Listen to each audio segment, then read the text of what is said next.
Good morning, everyone. For this session, we have Dr. Piyush Kumar Gupta, who is currently working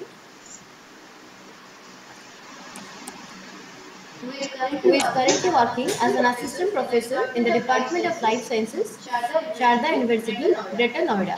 He completed his PhD in biotechnology from the prestigious Indian Institute of Technology, Madras, Chennai. He is working from the last 8 years in the area of biomaterials, nanomedicine, drug delivery, and tissue engineering. He has published more than 15 peer-reviewed research articles in the international journals of repute, with cumulative impact factor more than or equal to 50, and the inventor of 4 patents. He has bestowed with several awards, scholarships, and fellowships, including Rudolf Kleimdel Scholarship from the European Society of Biomaterials, Strasbourg, France. He has attended more than 25 international or national conferences, workshops, symposia, and faculty development programs, both in India as well as abroad. He has organized several FTPC and national webinars in the capacity of organizer and member of organizing committee. He has held several administrative responsibilities like the coordinator of BSc Botany program, member of board of studies, lab coordinator, etc. He is an active life member of Indian Science Congress Association, SBAOI and STERMI. So now I would like to request Dr. Piyush Kumar Gupta to start his presentation. Thank you for the kind introduction. So can I share my slides now? Yes, sir. Just stop your sharing so I can. Okay, thank you.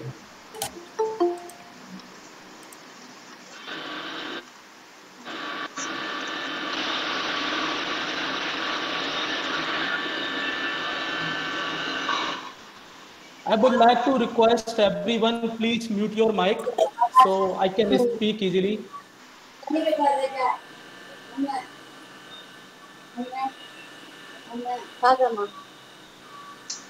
I would like to request all the participants, please mute your mic so I can speak nicely. Sankarian, your mic. Yeah, okay, thank you. Sir, you can continue. Yeah.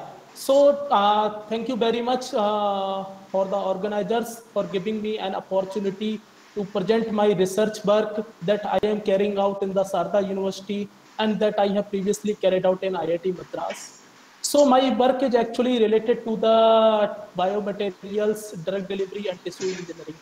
But today lecture I have given the topics related to the drug delivery, where I am focusing mostly on the polyester nanomaterials as the tumor targeting drug delivery vehicles for potential clinical applications.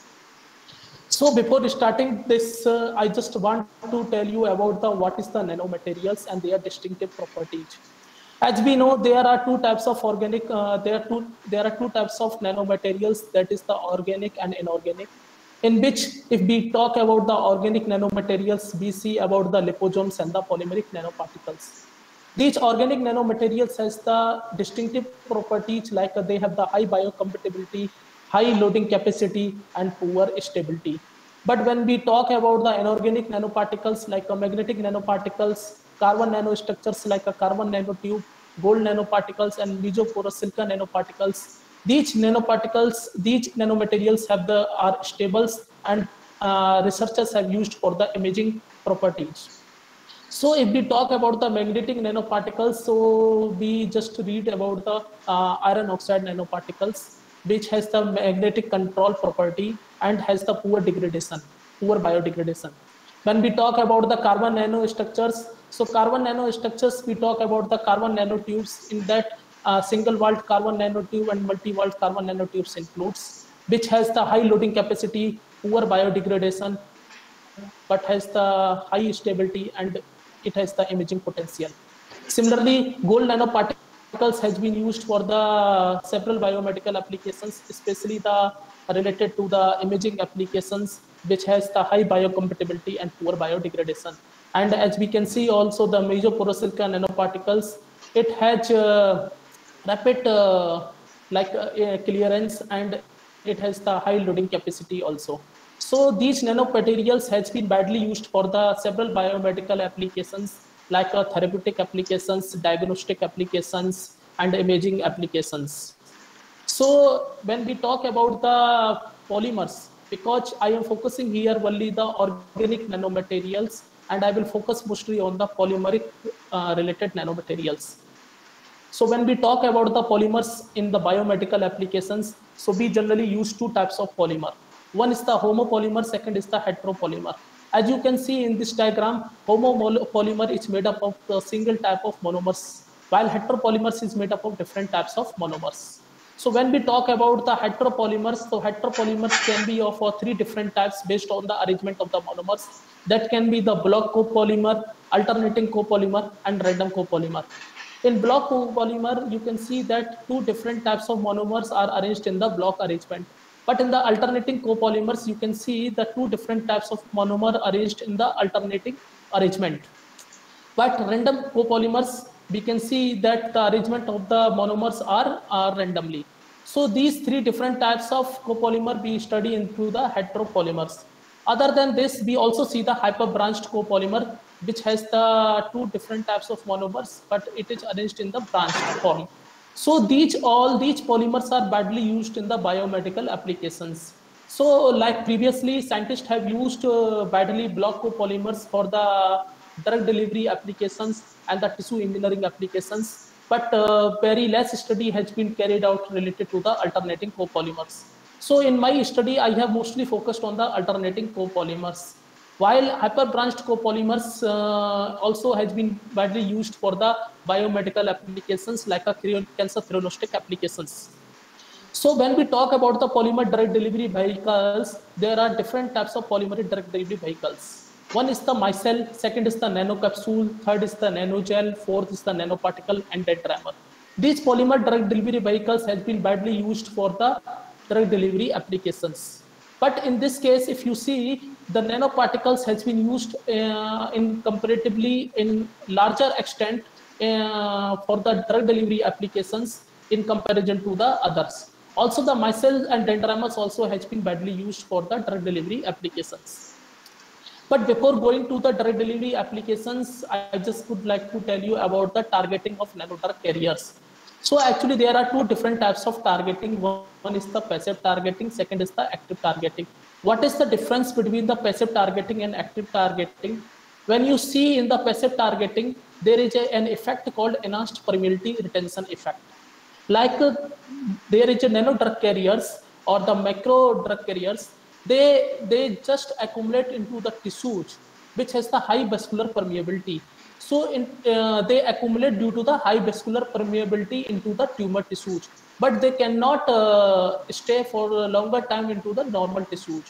So this type of effect is called as EPR, that is called the enhanced permeability retention effect. So passive targeting it generally occurs through the enhanced permeability retention effect in the tumor tissues.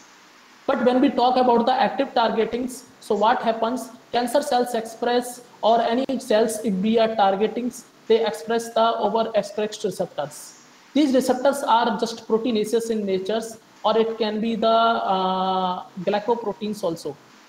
So these proteins, these receptors we are targeting via some antibody molecules and via some ligand molecules. So what we do, like we just tag the ligand or antibody on the surface of the nanocarriers. When these nanocarriers enter into the blood vessels and goes too near to the tumor tissue, there is a highly overexpressed receptors where these nanocarriers bind, and there will be ligand receptor interactions. Due to ligand receptor interactions, they will go under endocytosis, and the whole complex can go inside the tumor cell, and where it will degrade and the drug will release.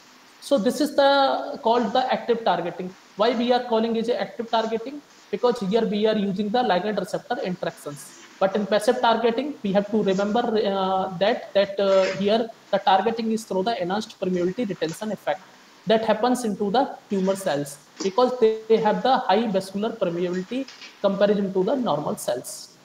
So this is just about the targeting of nanodrug carriers, because in my study I have not carried out the active targeting. This is the later study that I am carrying out nowadays. But previous study I have carried out the passive targeting where I have done the enhanced permeability retention effect. So the question comes about the polymer nanomaterial toxicity, because my work is completely based on the nanomaterial toxicity. So I just would like to tell you about the why I have chosen this work. So when we take about the polymer synthesis, so we generally mostly use polyesters in the case of drug delivery applications, tissue engineering applications. So polyesters are badly used. Yeah, like yesterday, Dr. Bisi has told you about the PCL, PLA, PLGA, all these polyesters. These polyesters are badly used for the drug delivery and tissue engineering applications. But when we talk about their synthesis, the polyester synthesis is generally carried out via ring opening copolymerization reactions and other copolymerization reactions also. But these polymerization reactions generally use the organometallic catalysts, like they use the metal catalysts. But when we use the metal catalysts, what happens? There is a metal. When we do the purification of the polyesters, when we do the purification of the end product, so what happens? These metals can contaminate to the end product also. So when we use for the biomedical applications, it can give toxicity to the cells. Similarly, if you see, when we are synthesizing the polyesters using the organometallic catalysts, so organometallic catalyst synthesis takes longer times. It's not a cost-effective process. It's a time-consuming and highly costly process. So to synthesize the organometallic catalysts is not easy. It is a multi-step process. Also, when we are using the organometallic catalyst during the polyester synthesis, what can happen? These metal catalysts, contaminants can enter into the environment where they can give the toxicity to the flora and fauna both. So you can see how they give the toxicity. They generally individually molecules, they just give the effect, like they can go for the DNA damage and they can denature the proteins also. So that effect we see on the cellular physiology of the organelles, cellular organelles on the cells. So the later effect can be seen on the organ toxicity, and the later we can see the systemic toxicity and acute toxicity effects into the organisms. So this is the steps where we have considered how to synthesize the polyesters that can be badly used for the biomedical applications. Second, we have also thought about that when we are synthesizing the polyesters, how we can make it is a cost-effective process and less time-consuming process. Third, we have thought how to exclude the organometallic catalysts during this synthesis, polyester synthesis. Other than the polyester synthesis, there is a functionalization step also. So what happens in the functionalization? When we functionalize any polymer, like we have taken the polymer molecule, and when we are synthesizing the nanodrug carriers using this polymer, and when this polymers has used for the nanodrug carrier synthesis, and this nanodrug carriers we are just conjugating with an antibody molecules. Just take an examples, or we are just conjugating with a ligand. So we are using the functionalization tag. That functionalization tag should be the biocompatible in nature. If that functionalization tag is not biocompatible in nature, so what will happen? It can give the toxicity to the cells also. So there are two types of toxicity that comes arise. That one is on the polymer synthesis, second on the functionalization step. So we have to always remember like we have to consider more about the polymer synthesis step, because it is very important for the biomedical applications and in industrial applications also, like how we can carry out the polymer synthesis that is using the metal-free approach. Based on this, I have designed my rationale behind my study. So I was thinking, like scientists have used a lot of metal-based catalysts, and these catalysts they have used for the polyester synthesis. So the questions it was arising in my mind: is metal-based polymer synthesis safe to the environment? So I was thinking, if we use the metal catalyst in the laboratory, then it is safe, because we are using as a very less amount if we are handling the properly. But if we use in the industry, then it can lead to the entry of metal contaminants into the environment, where it can give the toxicity to both flora and fauna. So then the second question came into my mind: is this synthesis economically a viable method? So as I told you earlier, the synthesis of metal catalysts is a multi-steps and time-consuming method, and there is always a need of post-synthesis purification step to remove the metal contaminants, which makes it a non-cost-effective process. Or also they require the large use of organic solvents when we do the purifications. So to overcome these problems, I have designed my one study on this basis, like how to synthesize the polyesters using the metal-free catalysts. And when we synthesize the polyesters, that's metal-free semi-aromatic polyesters can be used for the drug delivery applications. So how we can synthesize these polyesters-based nanodrug carriers, then how we can physiochemically characterize, and how we can use for the drug delivery applications. So in this study, I have taken out the synthesis, physiochemical characterization, and drug delivery application of metal-free semi-aromatic polyester-based nanodrug carriers for cancer theranostic applications, like for cancer therapy and the diagnostic applications. So for that, like when we were doing the work into the lab, so we have synthesized several polyesters using the ring opening copolymerization approach. But during that synthesis, we were using the different types of catalysts. But in the end, we have seen that there are some monomers that is really useful for the polymer synthesis. Like we have used one monomer is the tert-butyl glycidyl ether. Actually, it is called as a protected glycidol, which is used for the linear copolymer synthesis. Second, we have used the phthalic anhydride. Phthalic anhydride, actually, it is generally used previously for the microsphere formations. And these microspheres has been used for the drug delivery applications. Similarly, a group of scientists previously, they have synthesized the polycyclohexene phthalate polymer. And this phthalic anhydride used their delivery applications, and they have shown the drug delivery applications against the breast cancers, and they have shown the treatment for the breast cancer patients. So these two monomers I have chosen based on their property, like it can give the linear copolymer synthesis, and it is badly used in the drug delivery applications. But how I have chosen for the metal-free catalysts, that depends. I have taken out the several types of experiments into the lab. I have carried out several chemical reactions. Based on that, I have chosen the two catalysts, that is the triethylborane, that is a Lewis acid, and the PPNCl, that is the Lewis base. This Lewis pair is actually highly active non-metallic activators. So you can see how I have carried out the synthesis of this copolymer. So when this copolymer synthesis is usually carried out by the anionic ring opening copolymerization reactions, where we have used the monomers and Lewis pair in a ratio. So you can see, actually I want to synthesize the polymer which has the molecular weight, approximate like molecular weight or experimental molecular weight should be the 10 kDa. Because always when we do for any biological study, especially I am focusing on the drug delivery applications, we should try to make the low molecular weight polymers, because it is highly applicable for the drug delivery applications, because it leads to the synthesis of less size nanoparticles. So I have taken 10 kDa size. I have taken 10 kDa size for my polymer. Based on that, I have chosen the ratio of the monomer and Lewis pairs. That is the 40 and 40, 1:1. So you can see here, this is the phthalic anhydride.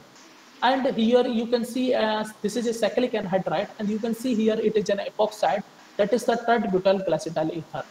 This reaction is carried out by the anionic ring opening copolymerization reaction, and we have used the catalyst as a triethylborane and PPNCl under the dry towling conditions, and the reaction is carried out at 100 degrees Celsius. After the 24 hours, we have taken the full alternating polyesters. Like we do not know the structure of it is a full alternating polyesters, but the polymer is synthesized in the white form. We have carried out the precipitations, we have carried out the dialysis. So in the dialysis, what happened, that monomers which did not use during the polymerization reactions, during the dialysis, that monomers has been removed. Only the polymers, copolymers, we got it, because what we have carried out, because we synthesized the 10 kDa molecular weight polymers. So we have used in dialysis, the dialysis membrane, which has the molecular weight cutoff is 3.5 kDa. So the monomers has the size is less than 3.5 kDa, so which is easily pass out through the dialysis membrane. But the molecular weight of the polymer is 10 kDa, which cannot pass through the dialysis membrane easily, and it cannot pass actually. So in the membrane, we have seen the purified form of polymers that we have taken out for the lyophilizations, and after lyophilization, we have got the powdered form of this polymer, and this powder form of polymer we have stored at the 4 degrees Celsius, because we have to use for the longer applications like a drug delivery applications. We want to use after 4 months, we want to use after 10 months. So we have to keep at a 4 degrees Celsius so that we can use the polymers, because there will be no degradation. So you can see here that I have carried out the synthesis of alternating polyesters. That I have, how I have analyzed, this is the fully alternating polyesters that I have carried out some physiochemical study. So you can see I have carried out the proton NMR spectrum analysis. So the question comes, why we use the NMR?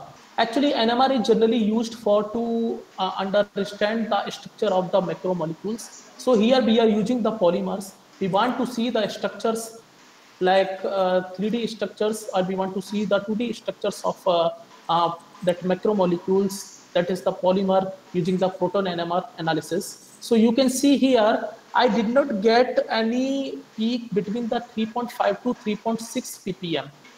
So which indicated that there is no polyether linkage.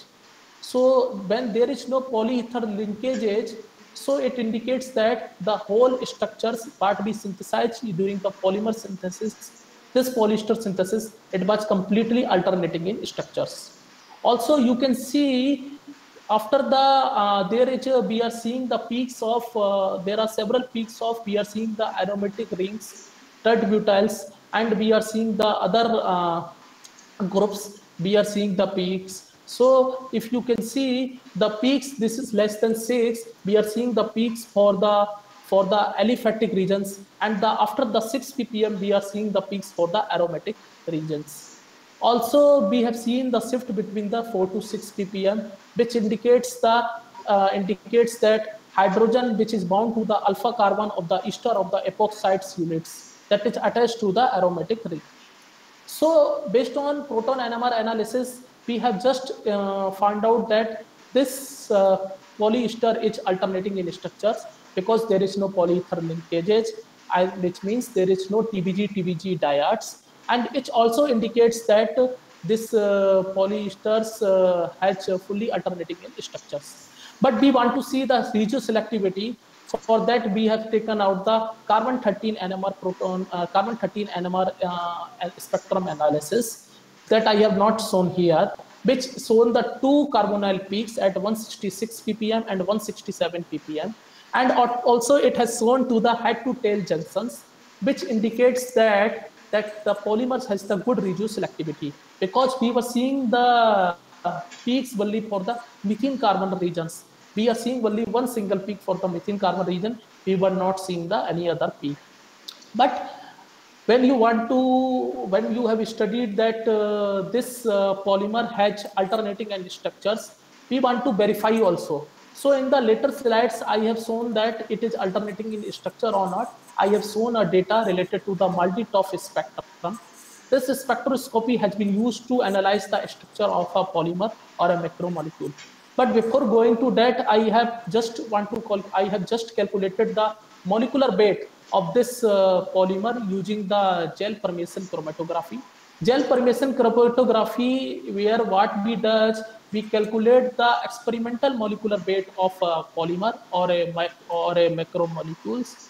So here you can see this, there is a Mn and Mw. Mn is the molecular mass by number and the molecular mass by weight.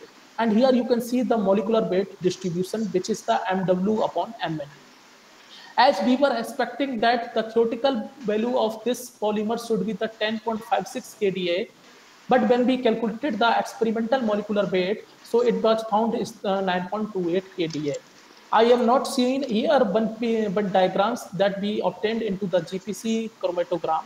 In that, we have seen the bimodal distribution of the polymers. Like we have seen the high Mn shoulders of the copolymers. Related to that, we have seen the small peak also that indicates that there is a trans-esterification reactions, due to which there is a small peaks of other molecular weight monomer polymers we have seen, which is due to the PPNCl, because what Lewis base we are using PPNCl, it has the capability that it can give rise to the another polymer also. So we got the bimodal distributions, and the experimental molecular weight of the copolymer was 9.28 kDa. So after the gel permeation chromatography, we just want to see, is this polymer is amphiphilic in nature or not. So to understand that, we have carried out the water contact angle analysis. So water contact angle analysis we carry out using the goniometer instrument. What it does, we use the sessile drop methods. So what it does, we in this experiment, like we have taken a slide. That slide we have taken as a glass slides as a negative control. But we have used also a bunch glass slides which we have coated with the polymer. So we have to put the drop onto this slide using the needle. When we will put the drop onto the slide, so you can see in this figure, if the surface is hydrophilic, the angle will reduce very drastically. But when we use the polymer coated slides, the surface is the amphiphilic in nature, like it contains the both hydrophilicity and hydrophobicity.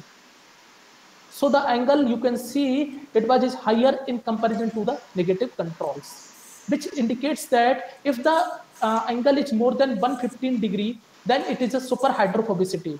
If the angle is more than 100, then it is the hydrophobic in nature. But if the angle is between the 80 to 100, then it is the amphiphilic in nature.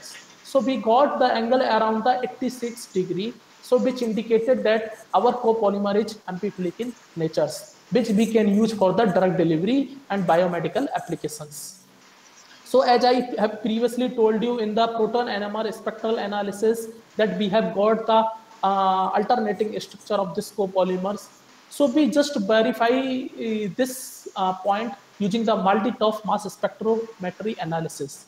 So in the multi-TOF mass spectrometry analysis, we have used this polymers, and this polymer we judged because it is based on the ionization principles. So for when we use this polymer, it was not ionizing in the multi-TOF MS spectral and spectroscopy. So what we have done, we have using potassium trifluoroacetate as a ionizing agent that has carried out the ionization of this polymer. And we also use the DCTB matrix and in the THF solvent, because we dissolved our copolymer in the THF tetrahydrofluorine solvent. Then we have carried out the MALT-TOF MS mass spectrometry analysis. So you can see here the peaks. These peaks are very high. These peaks are highest in height. If the peaks are highest in heights, when you carry out the difference between the two peaks, that is the M by Z values. So these peaks indicates the M by Z values.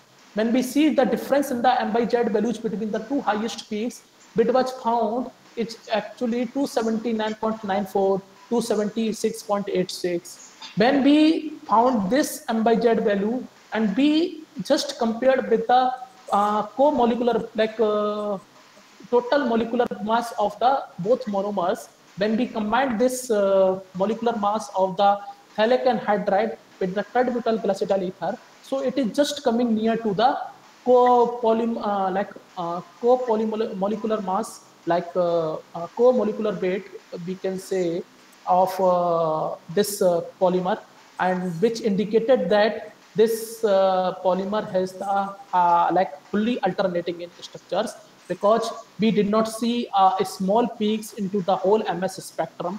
You can see the MS spectrum, you are seeing only the highest peaks. You are not seeing any small peaks, which indicates that there is no random copolymers into the total polymer component. So which indicated that if there is no random copolymer, So then the obtained polymer is completely the alternating in structures, as the difference between the m by z value is matching to the molecular mass of the polymer. So you can see here, when we calculated the molecular mass of the PA and PBGE, which was equal to the molecular, which came equal to the 278.14. So you can see it is just nearly similar to the difference between the m by z values, that is the 279.94, 276.86, which indicates that it's a completely alternating in structures. But these polymers, when we have carried out the physiochemical characterizations, so we just want to see, is this polymer has been used for any biomedical applications or not. So to verify that, I have taken out the complete literature survey, and I have seen that till now there is no study has been carried out on metal-free semi-aromatic polyesters that has been used for that biomedical applications, like in the drug delivery or tissue engineering applications. So I thought to prepare the nanoparticles. So as you all are aware how to prepare the nanoparticles, we generally use the dialysis methods. So you can see in this diagram, we have taken the copolymer drug solutions. So what we have taken? We have taken the 100 mg of copolymer, and we have taken the 20 mg of drug. So actually I was thinking to synthesize 3 different types of nanoparticles, like doxorubicin nanoparticles, curcumin nanoparticles, and the co-formulation of doxorubicin and curcumin nanoparticles. So to fabricate these nanoparticles, I have taken the copolymer drug solutions, where 100 mg of copolymer and 20 mg of dox or curcumin drug. So when I dissolved this into the organic solvents, so I have taken the 12.5% methanol solution in chloroform. I dissolved in that. After that, in the drop pipes, I have carried out just this drop. I was putting this drop into the water, and it was just moving, stirring with the at a slow rate. So when it is moving, so it is mixing with the water. So as we know, when we put any amphiphilic solution into the amphiphilic compound into the butter, what happens? Butter is hydrophilic in nature.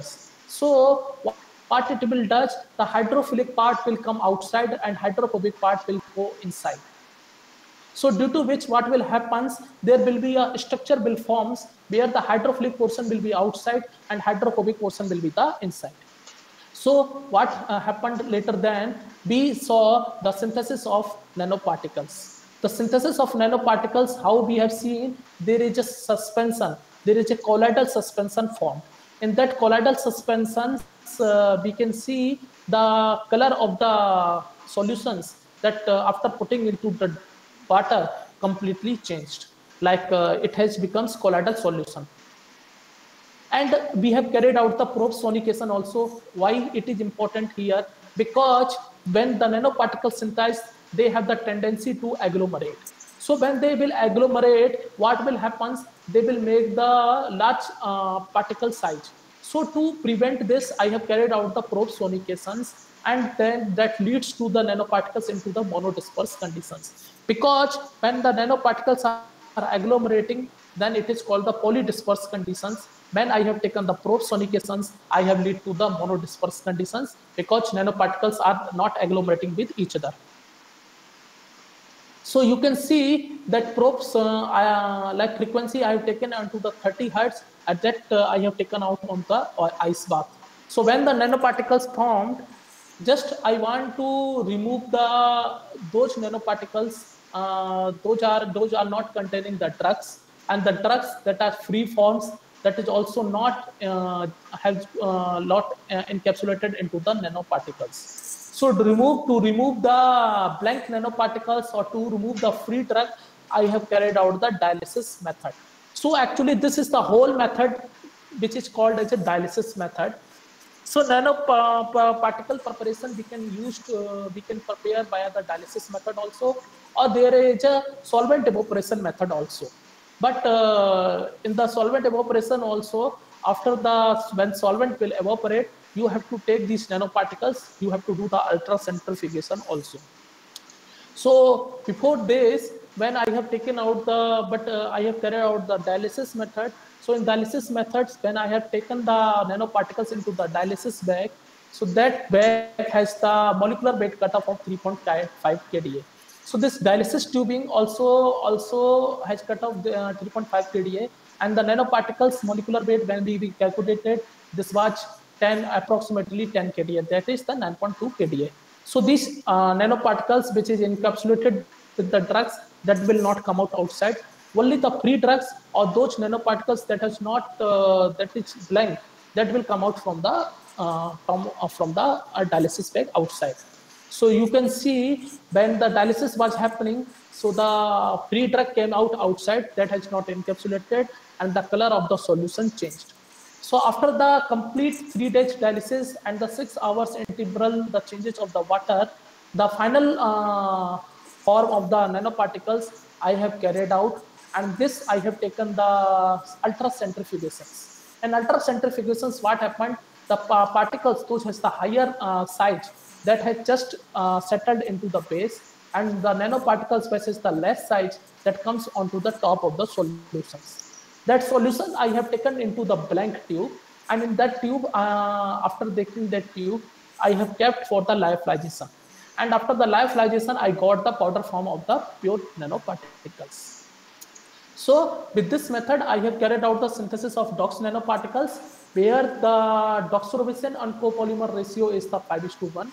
And the curcumin nanoparticles also, doxorubicin, curcumin and the copolymer ratio is 5:1. Like 5 is the copolymer, 1 is the drug. But in the DOX or curcumin nanoparticles, the ratio is 5:0.5:0.5. So where the 5 is the polymer, copolymer, and 0.5 is the doxorubicin and curcumin. So this way, like dialysis method, I have carried out the fabrication of doxorubicin and curcumin and DOX curcumin nanoparticles. So I just want to see, are these nanoparticles that I have synthesized can be used for the biomedical applications? So before that, I have also synthesized with these drug-loaded nanoparticles. I have also synthesized the blank nanoparticles also. So I just want to see, are these nanoparticles, because we have to see the biocompatibility, we have to do the biocompatibility test to check the toxicity of this blank nanoparticles, or we can say this copolymer onto the normal cells. If it is toxic, then we cannot use for the biomedical applications. But if it is non-toxic, then we can use for the biomedical applications. So when I have carried out the biocompatibility test onto the human embryonic kidney cells and peripheral blood mononuclear cells, that is the PBMC, I found that in the case of both cells, that the toxicity, like that the cell viability was more than 80%, which indicated that the synthesized copolymer is biocompatible in nature. How I have carried out this experiment? So as you all aware about the MTT. MTT is a test where this is a colorimetric assay where we see the cytotoxicity. We study about the cytotoxicity and we see the viability of the cells. So what happens in MTT, like if a compound, if it is toxic to the cells, so the cells will starting to the die. So what will happens, this MTT, when the cells will be live, so then there will be a release of the oxidoreductase enzymes from the mitochondria and the healthy cells. But when the cells will die, the release of the oxidoreductase enzyme will not happen. So it will not take the reduction of the MTT into the formagen crystals. MTT is actually yellow in color, and when it leads to the formation of the formagen, it is the actually purple in color. These formagen crystals we can dissolve using the any solubilizing agents. So in my applications, like I have carried out the dimethyl sulfoxide. So these formagen crystals I have just solubilized using the dimethyl sulfoxide. And after the solubilizations of these formagen crystals, I have taken the absorbance between to the 500 to 600 nanometer into the UV spectrophotometers, and then I got the absorbance of the each bell, and on that way I have given the different dose dependent toxicity.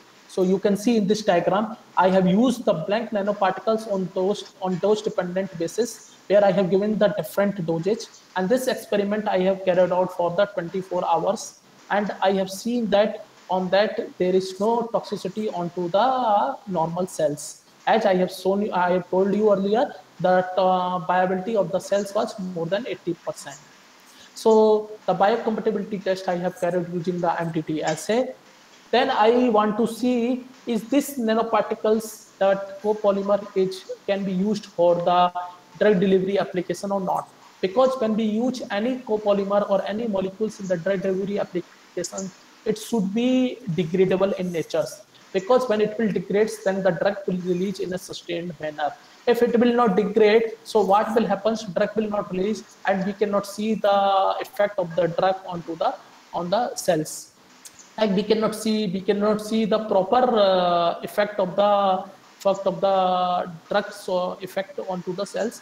And like when the degradation is happening of the copolymer, also the resulting monomers should not be the toxic to the cells. So I have carried out this biodegradation assay, and I have carried out into the physiological solutions.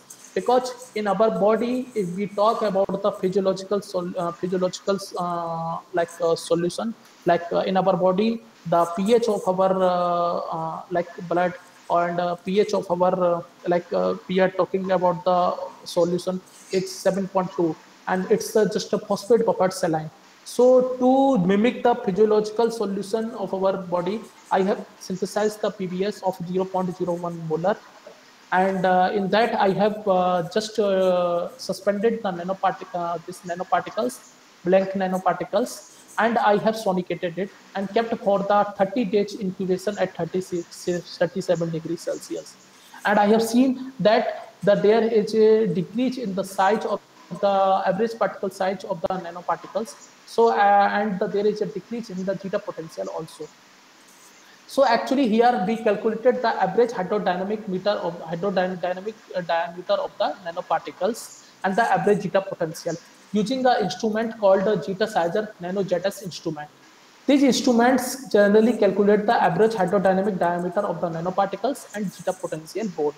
So zeta potential is what? It is the charge which is present on the surface of the nanoparticles. So when the charge will reduce, it means the particles are degrading. Also, when the size is reducing, it means the particles are degrading.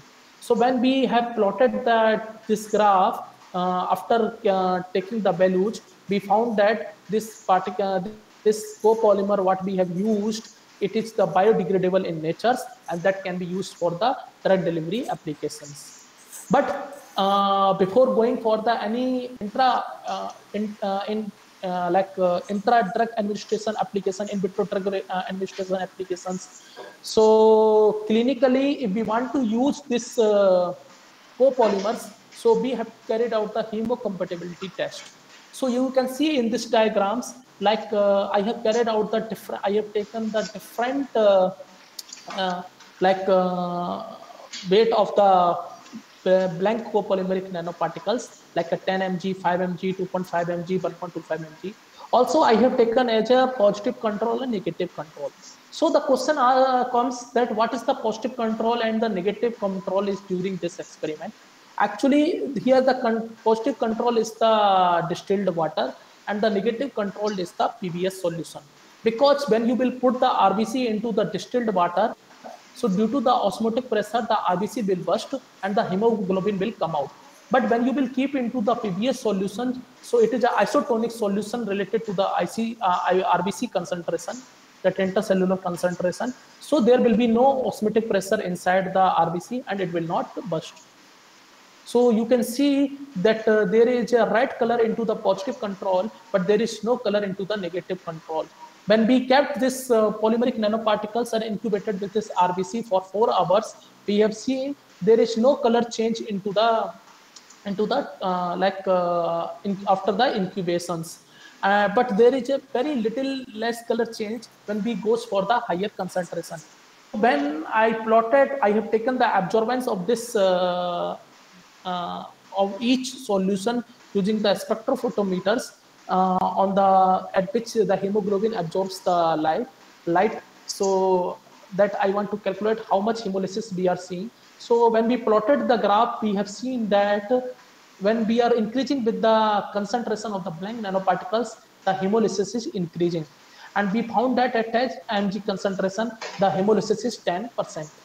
So according to the clinical standards, it is said into the lab, if we are seeing any concentration that is giving the hemolysis at we can say at any concentration, if the hemolysis is less than 5%, that concentration we can use for the clinical application, like in vivo drug administrations, like intravenous drug administration, and for the clinical purpose also. So due to this applications, like a biocompatibility test, biodegradation assay, and hemocompatibility test, we found that what copolymer we have synthesized, it is biocompatible, hemocompatible in nature, and has biodegradable property. So based on this, we identified that this copolymer we can use for the biomedical applications. So just after that, I want to see the how to calculate the nanoparticle size, shape, and charge analysis. So I have carried out the transmission electron microscopy to see the structure of these nanoparticles. So here, how I have carried out this trans electron microscopy, because I have taken this nanoparticles suspended into the water, and after the centrifugation, I have taken out the 10 microliter of the solution. And this 10 microliter solution I have incubated with a 2% phosphotungstic acid. Phosphotungstic acid has just coat to the membrane, just coat onto the nanoparticle surface. Because in electron transmission electron microscopy, we use the electron beam, which has high energy. When it falls onto the polymers, so what happens, polymers can degrade, and we cannot see the proper visibility of the nanoparticles. So phosphotungstic has the high melting point, it will not degrade, and we can see the high contrasting patterns of the nanoparticles. So you can see here, I have taken out the TEM imaging for the DOX nanoparticles, curcumin nanoparticles, and doxorubicin curcumin nanoparticles. And you can see here, I have shown the internal structure and the outer structure of the nanoparticles, which indicates that these three nanoparticles are spherical in structures, and it has the core cell internal structures. So why I am telling it is the core cell internal structures? Because core indicates the hydrophobic portions, and the outer portion indicates the hydrophilic portions. So this indicates that these nanoparticles has the drug which is inside the core, and the cell is outside, that is the hydrophilic portion, that is the polymer portions. And you can see when I have taken out this image at large magnifications, so also the low magnifications, so you can see at this low magnifications, I can see the different size of the nanoparticles. So when the particles are different in size and the population is higher, like there is a more difference in the particle size, then we say that it has the high polydispersity index. Like it has high, polydispersing conditions. When we see the particles are more in the same size, then it has the less polydispersity index, that is the monodisperse conditions. So what I want to see, I want to calculate the size of these nanoparticles, that what is the diameter of these nanoparticles using the particle size distribution analysis. So what I have taken, I have carried out the ImageJ analysis. ImageJ is a software that is given by the, you can download freely. This is given by the NCBI, and in this software, we can calculate the size of the nanoparticles also. So I have taken a range of this size. Like here you are seeing, I have taken this image as 200 nanometers. I have taken as a reference of this 200 nanometers, and then calculated the size of the diameter of the nanoparticles. And then I have made the one Gaussian distribution curve. And in this Gaussian distribution curve, I have seen that the size of the nanoparticles in a different way. So I will show you that what is the size of these nanoparticles. But I would like to tell you about one thing. Like we calculate the size of the nanoparticles in two ways. What is the average hydrodynamic size of the nanoparticles? Second is the average particle size. So if you want to calculate the proper exact size of the nanoparticles, you have to calculate using the time imaging. Because in time imaging, what happens, we calculate the nanoparticles in the dry state. So in the dry state, when we calculate the exact diameter of the nanoparticles. But in the case of hydrodynamic size, what happens, we calculate the particle size into the solvated state. So solvent stage, what happens, there is a layer will be of water outside the nanoparticles. So this will give the hydrodynamic diameters that we calculate using the DLS experiment, that is called the dynamic light scattering experiment. So here, whatever the Gaussian distribution you are seeing, that I have calculated from the dry state after the calculating the average size or average diameter of the nanoparticles. So when I calculated the average particle size via time analysis, you can see I could not see the more difference into the nanoparticle size. Like there is a 210 nanometers, 224 nanometer, 227 nanometers. When I calculated using the average hydrodynamic size via the DLS, I have seen the difference into the nanoparticle size. So you can see it was just matching with the the polydispersity. It was just matching with that the polydispersity conditions, and here the difference in the nanoparticle size.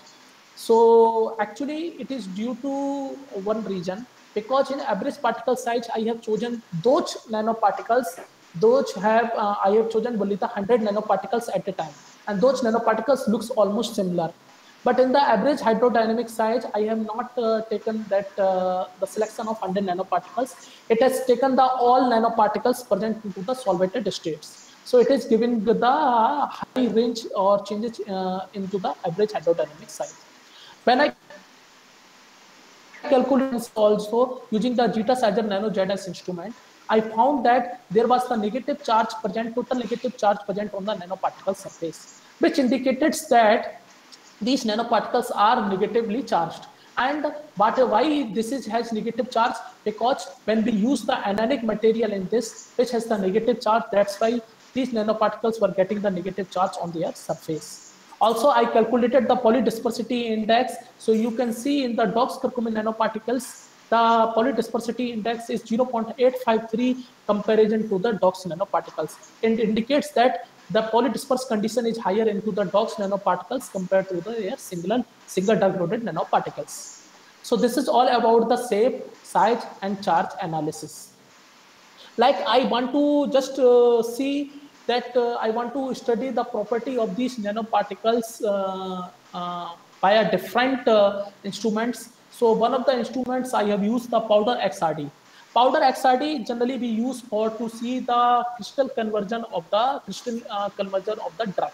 So actually when we talk about the drug is present into the two forms. One is the amorphous form, second is the crystal forms. Most of the drugs that be used into the clinics, which are the crystal forms. When you will take the drug into your hand, if it is just signing, then you can see there is a lot of crystals into the drug. And when it is not signing, then you can see it is an amorphous form.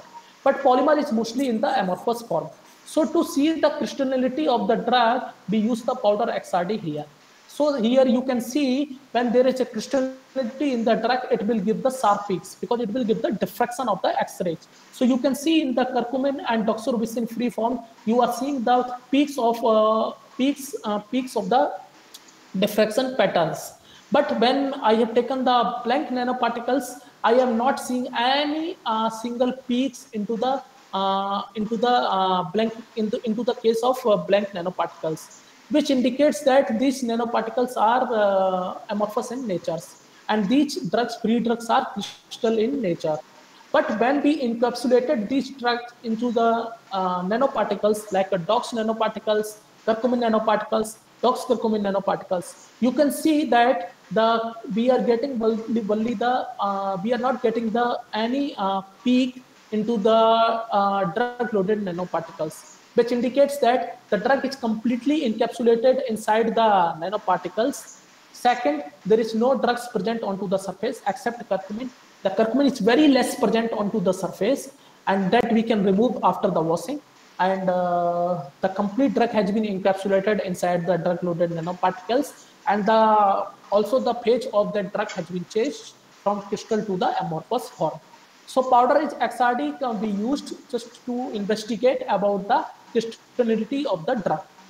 Next, there is an important aspect to see to study about the physical chemical interactions between the drug and the copolymers. For that, we have carried out the differential scanning colorimetry analysis. In differential scanning colorimetry analysis, what we does, we just calculate the glass transition temperature. We also called as the melting point. So when we calculated the melting point of the doxorubicin and curcumin, you can see here the doxorubicin case, the melting point we did not get between the 20 to 80 degrees Celsius.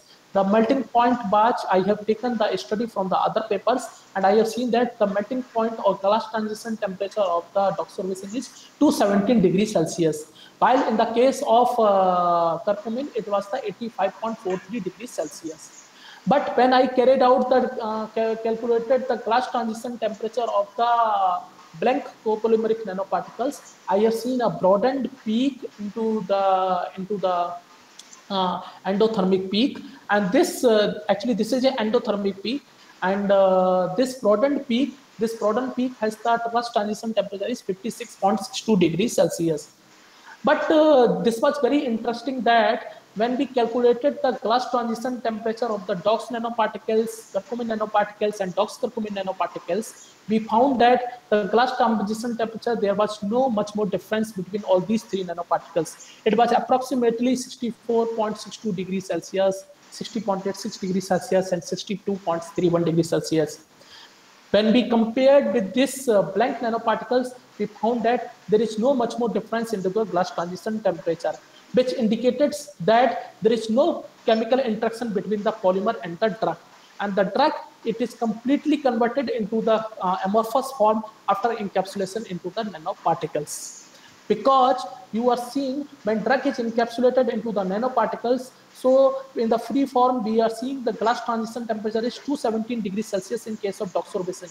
But when doxorubicin encapsulated into the nanoparticles, the glass transition temperature come into the 60.86 degrees Celsius, which indicates that the reduction into the glass transition temperature, which indicates that the complete conversion of the that drug, which is in the crystalline forms, happened into the amorphous form. So here the powder XRD and differential scanning colorimetry, these physiochemical characterization I have taken to study the crystallinity of the drug and to see the physical chemical interactions between the drug and the copolymer.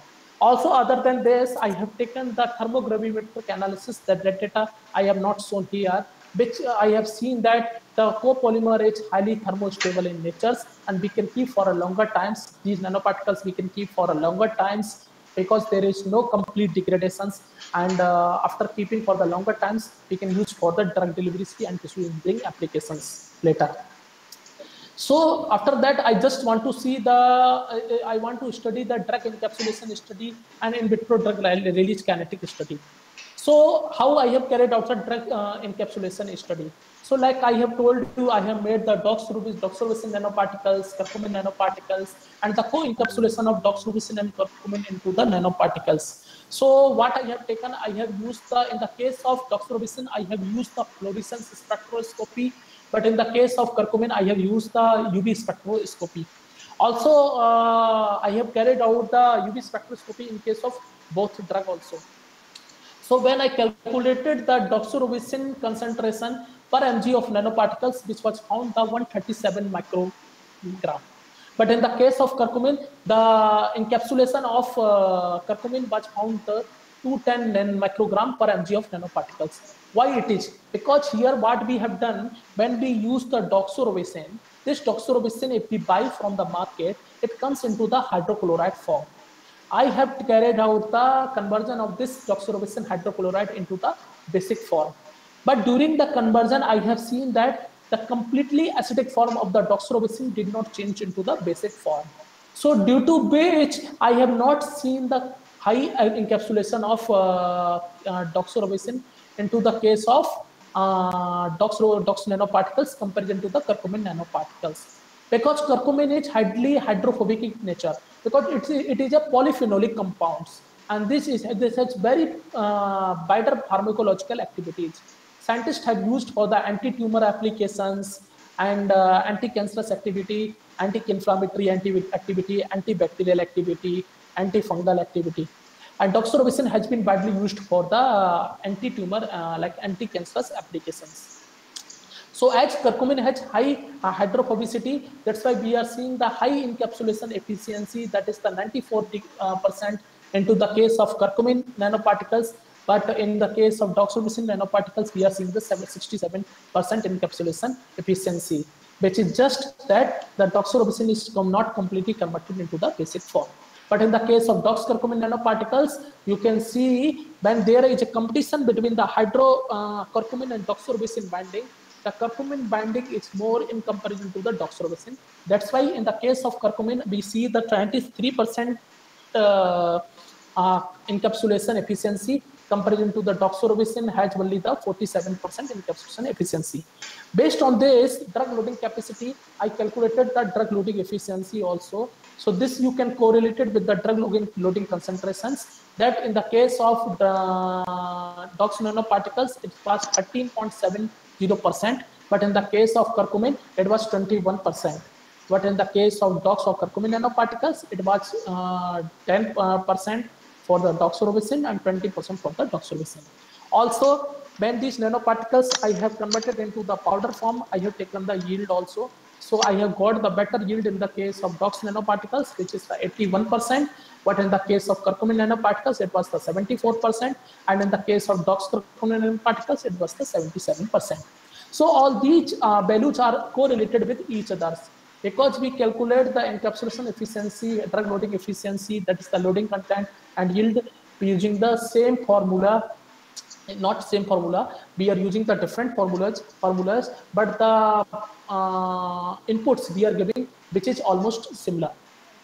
So after this drug encapsulation study, that we want to study the in vitro drug release kinetics also.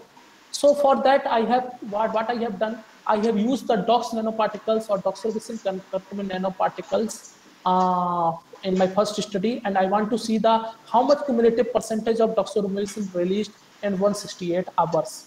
So what I have done, I have taken the nanoparticles like a 5 mg, I have suspended into the PBS solutions, and after suspending into the PBS solutions, I have taken the sonications of these nanoparticles and then kept for the 37 degrees Celsius to the 168 hours. And I have seen, and I every 1 hour, 2 hour, 4 hour, 6 hour, 8 hour, 12 hours, I have taken the 1 ml solution from the solutions and replaced with the new buffer of the 1 ml solution.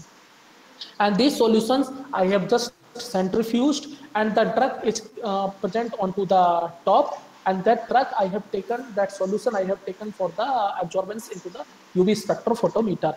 So after calculating the absorbance using the UV spectrophotometers, I have taken the plot of this doxorubicin release. But I want to tell you one thing in this, that I have used the twin 80 also during the drug release kinetic study. Why I have used the twin 80? Because twin 80 never leads to the agglomeration of the nanoparticles. Also, it maintains the sink conditions. Second, also when twin 80 we use, so what it does, it leads to the solubility of the drugs into the solutions. Because when the drug will not come into the solutions, then we cannot calculate the proper release of the drug from the nanoparticles. So to calculate the proper release of drug from the nanoparticles, we have to use the twin 80 into the solutions. So from this diagrams, you can see that I have seen the 60 to 80% DOX release when I use the DOX nanoparticles and the doxorubicin curcumin nanoparticles. And this is a slow sustained release, because in the 168 hours, we have seen only the 60 to 80% release, or it is in a sustained manner.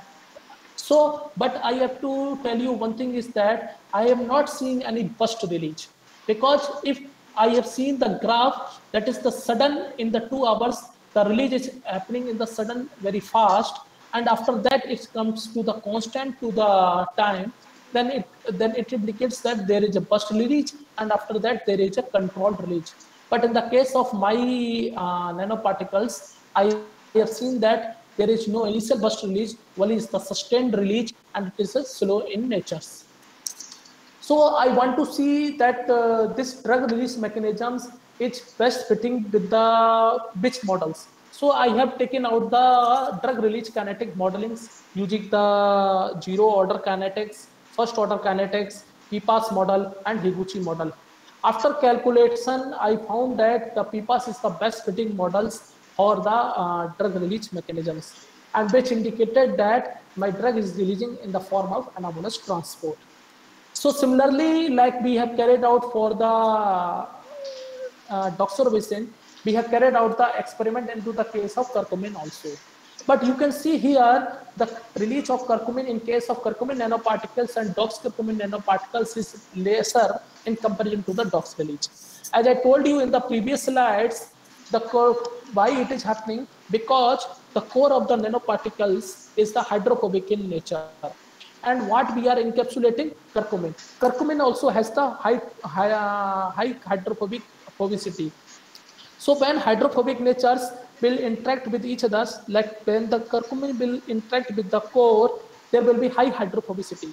So what will happen? The curcumin cannot release easily from the core of the nanoparticles after degradation of the nanoparticles. So that's why we are seeing the less release in case of curcumin in comparison to the doxorubicin, and which we found the 40 to 60% in the curcumin release. Sorry, here it will be curcumin.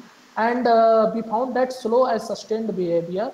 There was also no initial burst. Also, we found that PPAS is the best fitting model, and it was showing the anomalous transport. So it is just about the in vitro drug release kinetic study. And here I want to tell you one thing, that for the drug release mechanism, it should be slow and it should be the sustained manner. If it will not be the sustained manner, what will happen? The drug will go give the systemic toxicity to the organs. Like when we are encapsulating, where we are injecting these drug carriers into the, we are giving the administration, okay, intravenous administration. And this drug nanoparticle start degrading into the solutions, like in our body physiological solutions. It started degrading, it started releasing the drug. If there will be an initial burst and the drug will release in the higher amount at a time, so what will happen? It can give the systemic toxicity to the organs also. So to see the proper toxicity onto the cells, so we should see that like the drug release should happen in the slow manner and the sustained manner. Now I want to see these nanoparticles have capacity to uptake into the intracellular way or not. So Yes, I have carried out the flow Yes, sir. cytometry analysis. Sir, sorry Yes. for the interruption, sir. Yes, sir. Sir, sorry for the interruption. Sir, kindly can you speed up your slides, because the other speakers are also waiting, and it's already time, sir. Sure, sir. I will finish within 10 minutes. Okay, okay, sir. Thank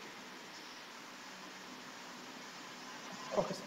So in the flow cytometry analysis, what I have carried out, you can see here in this diagrams, I have taken the dox nanoparticles and the doxorubicin nanoparticles release, which is showing for the doxorubicin. And in the case of curcumin, I have used the curcumin nanoparticles and doxcurcumin nanoparticles. So the uptake of the doxorubicin curcumin nanoparticles is higher in comparison to the uptake of the single nanoparticles, single drug-mediated nanoparticles. Because I want to tell you one thing, like curcumin, which is we are using here, curcumin has the property of the like a cancer sensitization. It sensitizes the cancer cells.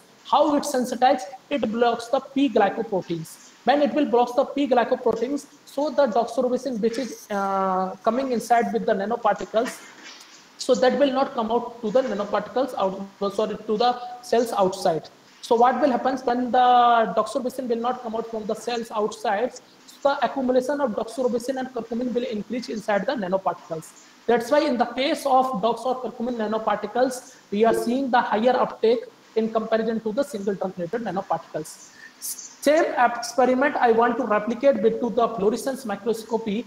And the fluorescence microscopy, you can see the intensity of the doxorubicin and curcumin is higher in case of doxcurcumin nanoparticles comparison to the single drug loaded nanoparticles. And you can see the doxorubicin and curcumin both has the intrinsic fluorescence property. So doxorubicin will emit the light on the red regions, and the curcumin will emit the light into the green region.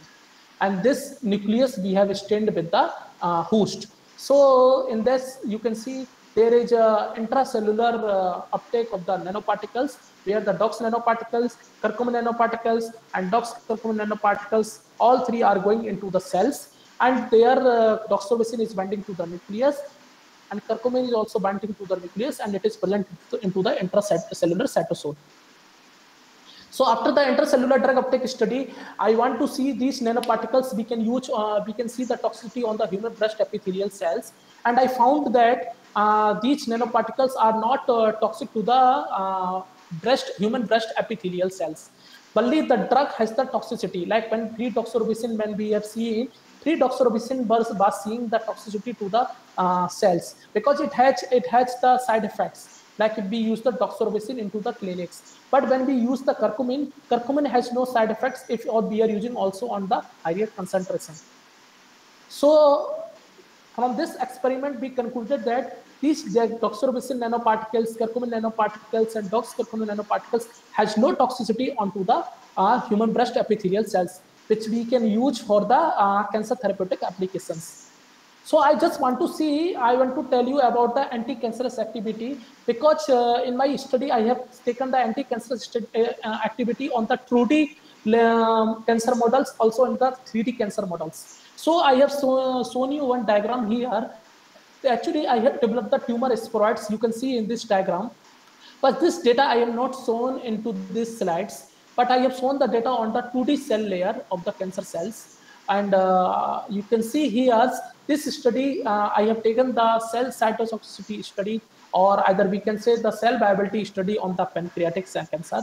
That is the MIAPACA2, that is the human pancreatic adenocarcinoma cells. And I have taken the cell cytotoxicity of the 3-doxorubicin, 3-curcumin, dox nanoparticles, and curcumin nanoparticles, and doxcurcumin nanoparticles. So I have taken on the dose dependent manner on the different time points, and I calculated the IC50 value.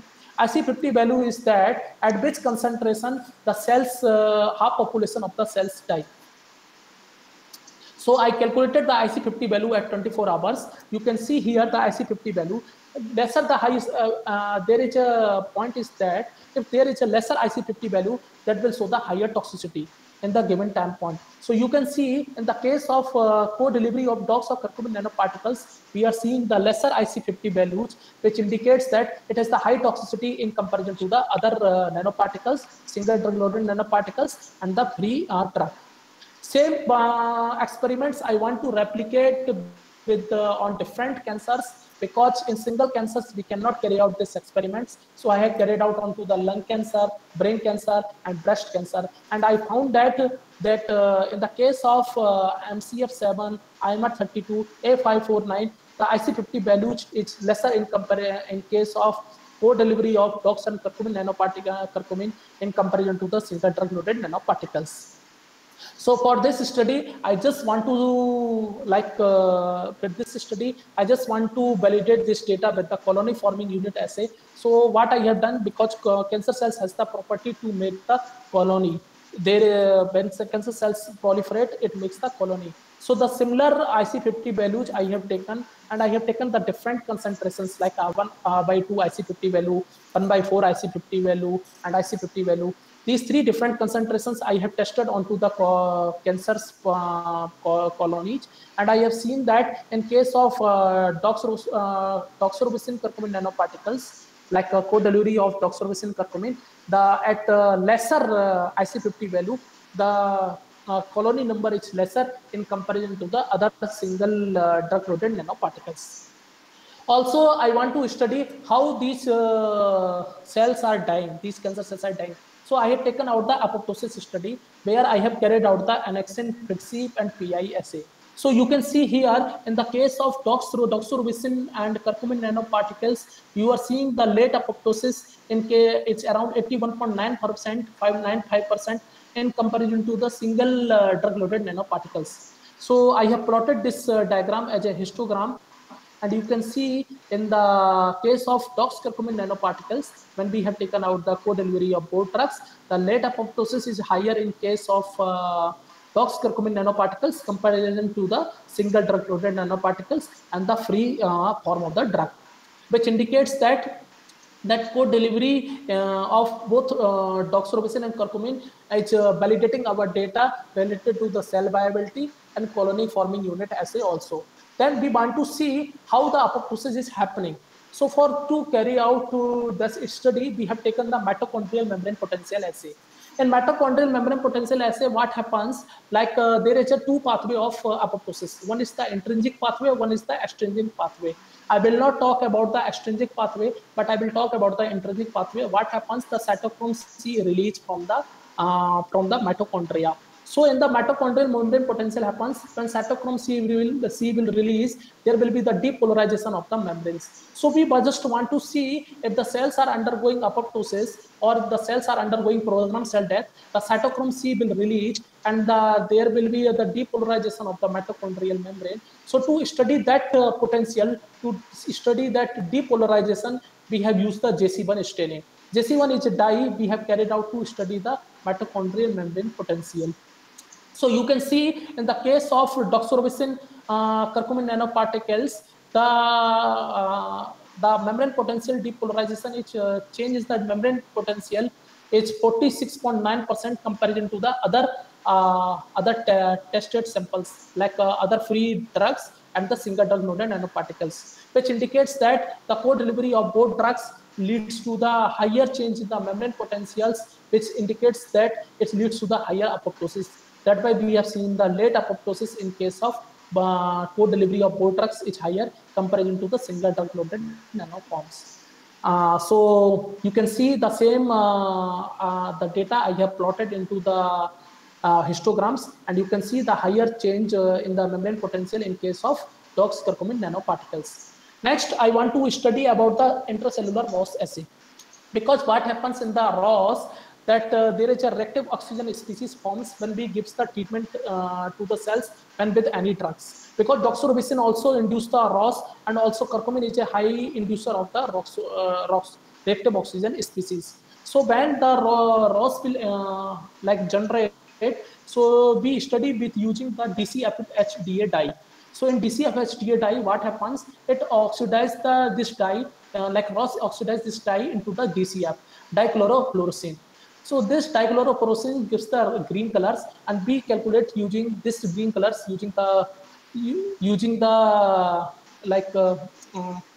calculate using this dichlorofluorocene. We calculate using the fluorocytometer, and we found that in the case of both dox and curcumin nanoparticles, the ROS is higher the ROS generation is higher in comparison to the single drug-loaded nanoparticles and the other free drug forms. Similarly, I have taken the cell cycle analysis where I have seen that there is an arrest to the G2M phase, because when the cells will go under the programmed cell death, there will be arrest into the some phase. So that phase I have seen that it is showing the G2M phase arrest, because it is increasing with the when we are giving the treatment of the both drugs.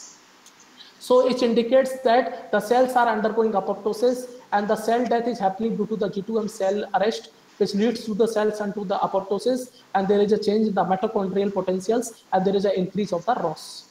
So this is the summary of the work that I have carried out, but I want to show you the also the in vitro applications I have shown you, but I want to show you the clinical applications also. So you can see here I have carried out the in vivo acute toxicity and systemic toxicity onto the mice models, and you can see here I have using the different concentration of the poly-TBJ alternating PA nanomaterials like a 25 mg, 50 mg or 100 mg, and I have carried out this experiment 12 mice. And 12 mice I have carried out into the 3 different groups, n equal to 3. and I have taken the acute toxicity study and the systemic toxicity study. So acute toxicity study I have taken using the histopathological analysis, hematological analysis, and serum biochemical analysis. So you can see into the systemic toxicity, there is an increase into the body weight of the mice, which indicates that there is no toxic effect of the nanomaterial onto the mice, which indicates that this copolymer nanomaterial has the better clinical applications for the potential clinical applications in the future. Also, we want to study the histopathological analysis. I have taken out the brain, heart, liver, lung, kidney, spleen from the different mice. I have done the staining and sectioning and the staining also using the eosin and hematogenin on different dosage. So I have given the table of that, how I have seen the visualization I have done in the case of liver, kidney, lung, heart, spleen, brain, that architecture, periportal inflammation, hepatocyte necrosis. So I found that there is no necrosis, there is no apoptosis, there is an absence of inflammation into the tissues, which indicates that this copolymer can be used for the clinical applications. Similarly, I want to study onto the serum biochemical analysis and the hematological analysis. So you can see, I have seen the changes into the parameters of the blood parameters and the serum biochemical parameters, but that changes what's in the normal range. And I also calculated the LD50 values, which was found more than the 100 mg per kg of the body weight. So according to these three experiments, like sub-acute toxicity, sir, it is completed, sir. Yes, sir. Sir, please. So when I calculated when I seen the acute toxicity and systemic toxicity, I found that this copolymer can be used for the better potential clinical applications. So in future directions, these copolymers can have not used for the tissue engineering applications, smart drug delivery systems, and 3D bioprinting. In my future study nowadays, I am doing my work on the smart drug delivery systems using this polymers, and also I am working on the tissue engineering applications. So I would like to thank you for all the participants to listening my talk, and if you have any questions, you can ask me. Thank you, sir. That was a very informative session, and I think the students must be very much. They must have gained some knowledge. So there was, sir, one question for you by Priyadarshini Padhi, that isn't there any need of positive and negative control while studying in vitro drug release kinetic study? Yes, sir. When we are doing the drug release kinetic study, we are using the dialysis pack. In that, we are just suspending the nanoparticle solutions. So what we are doing, we are taking the blank PBS solutions also. We are keeping with us, and this blank PBS solutions has also the twin 80.